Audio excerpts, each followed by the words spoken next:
Race car suspension. That's what we're just talking about today in episode 7 on our er8 the tech series. So I'm going to be going over this from the view of circuit racing. Of course, lots of different racing categories will have their their specific issues that are the most important things. But I think for time attack and these really high-level circuit racing events, there is one aspect that is often overlooked very severely with the suspension, and that is maximum tire loading. So this is typically not something that you hear a lot about, and why I think it is super important to go through so that you guys understand a little bit more about what goes into these types of things. So if we compare, for instance, to the World TimeAttack race, where our Thor engine, of course, in the RP968 has won back-to-back World Championships now in 2018 and 2019. And they're running Yokohama A050 control tire there, which is, a phenomenal tire for the specifications. So street legal tire in most countries in the world, I would guess. And fully threaded and has really high grip levels. And of course, 2019, all top 3 pro level cars had tire failures. And there were lots of people complaining about how the tire is not good and you need to move to slicks and stuff like that. And no, the tire is actually really good. It's just a question of what size the tire is and how much you can load it. So if we quickly check this out, so this is the size that the top level cars use, so 295 3518 tires, and they have a load and speed rating of 99W, and the 99 rating is 775 kilograms, which, guys, come on, this is like a mass. A mass is not the same as a load. But of course, what they mean with this is I'm assuming 7,750 newtons of load then. And this is, of course, nowhere close to the actual structural limit of the tire is, and that will, of course, depend also on the speed that you're traveling at, so the rotational speed the tire is moving at, because the contact patch has, of course, a centrifugal force component, which creates force on the road. If you start compressing the tire back to the sort of non-rotational speed diameter, then you will gain a lot of load capability as the speed increases. But of course, the W rating is also 270 kilometers per hour, which already the time attack cars are going past that. And but the load rating is of course mostly related to temperature at sustained speed, but of course there's a structural aspect of that also, like how well are all the different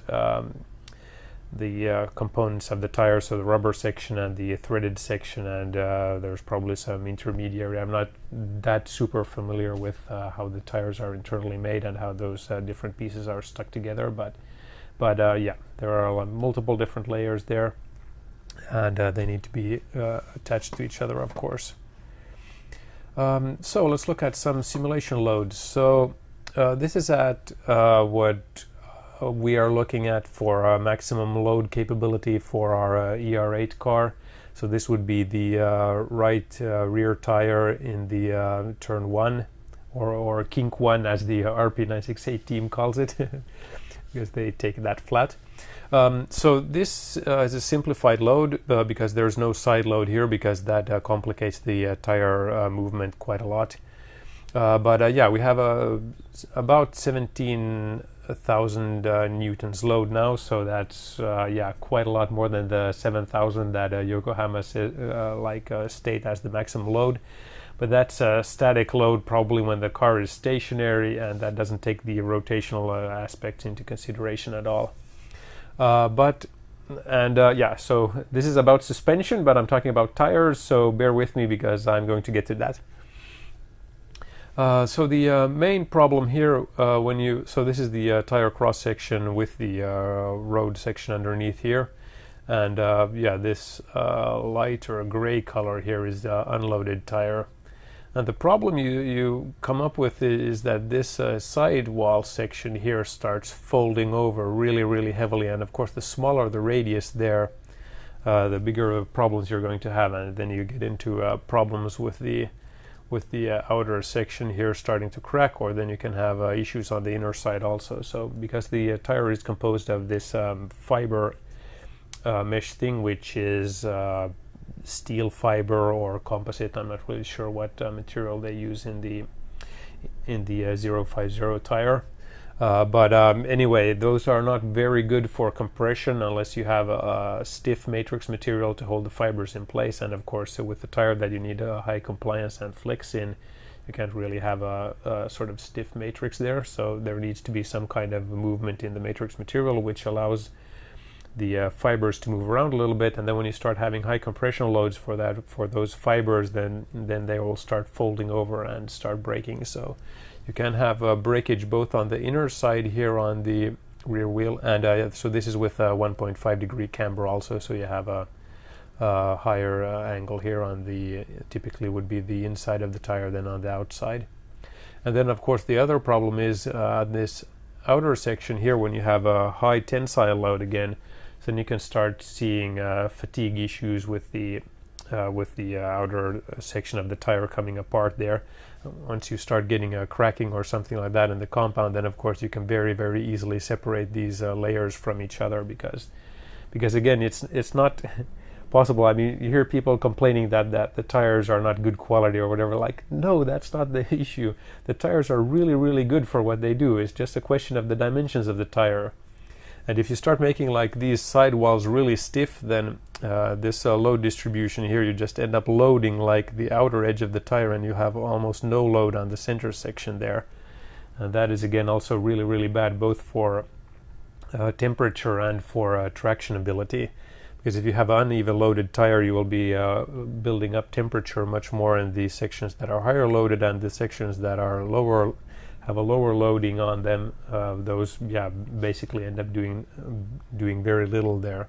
So they don't heat up a lot, and then when you have a concentrated heating in some part of the tire, of course, that's not very good for the construction or the compound strength. And so Yokohama recommend hot tire gauge pressure of 210 kPa maximum. This is at 230 kPa, and rotational speed equivalent to 300 kilometers per hour. And this is starting to get like really critical. I mean, you could probably maybe get away with this for a static load. And let's look if we bump up the pressure. So people say, well, increase the pressure. So this is now at 300 kPa pressure, and there's still quite a severe load here. It's 3.2 millimeters less compression. So when I switch between these, you can see that it changes very little, but even this small change has a quite significant sort of influence on this minimum radius here, which will make the tire hold up much better. So these are both with the same loading, but just with 300 kPa pressure, and this is with 230. So I mean, overinflating the tire way past specifications is always a possibility, but then of course you end up losing so much speed in the lower speed corners because the tire performs very poorly that it's probably not very good. Okay, now hold on there. So one thing that I forgot to say completely, that was actually one of the main points here. So the tire pressure has, of course, as I said, there's really overinflating the tire, you get about 3 millimeters less compression on the sidewall there. So the main takeaway with that is actually that tire pressure has very little influence. Of course, that small influence can be important, and you can load the tire more and or run higher speeds or stuff like that. But the main point is that the tire pressure has a very small influence there, because the one of the main load carrying capabilities is actually the centrifugal force from the contact patch there, and how much that influences the sort of counteracts the vertical loading of the tire. So that is super important to know, that you can't just increase pressure to increase the load carrying capability, because you would need to increase the pressure so much that it just doesn't make any sense. I mean, you would probably need like 500 kPa or like even higher tire pressures to start making significant differences. But of course, even a small difference can be a benefit. So of course, you always want to look at that. So yeah, just keep that in mind. But yeah, now back to the video. Yeah, so we can of course not with the World TimeAttack rules, but generally move to a larger tire. So this is with 17 kilonewtons load again. I believe, what is this speed? Let me check this quickly. Okay, yeah. So this is also at 300 kilometers per hour with, so this is the 3171 Michelin sized tire. I believe it's Dunlop and what's the third manufacturer that do these LMP1 sized tires, for instance. And yeah, you can see with the higher sidewall here that you get a much much larger radius here on the sidewall of the tire, and this is also with a very low tire pressure, so 150 kPa, which will perform reasonably well at low speed also. And yeah, you get a much more sort of spread out loading of the tire on the contact patch there, and yeah, this would be yeah, easy to push much harder than this loading. And yeah, we're looking at using this same tire on the er8. So this is for a much higher speed and a much higher load rating. So we're at about 26 kilonewtons load now at a higher tire load, and you can see that, well, we're starting to get like very critical here on the radius, but it's still not too bad. And yeah, we're starting to get wrinkling on the sidewall here also, which is potentially a physical reality, or it might be an artifact from the simulation. I'm not entirely sure what the situation is with that, but yeah, let's go back to these to the World TimeAttack tires. So, or I mean, these are not the exact tires, but around the same size, so they will behave reasonably similar anyway. So of course you want to load the tires, well, I mean, ideally you would want to have the tires like evenly loaded to get maximum traction, but because of the load rating, or the load amount varies so much from low speed to high speed, that you want to be able to run the most possible or the highest possible compression at high speed, because then you can with the super high downforce setup at the higher speeds, you get more downforce.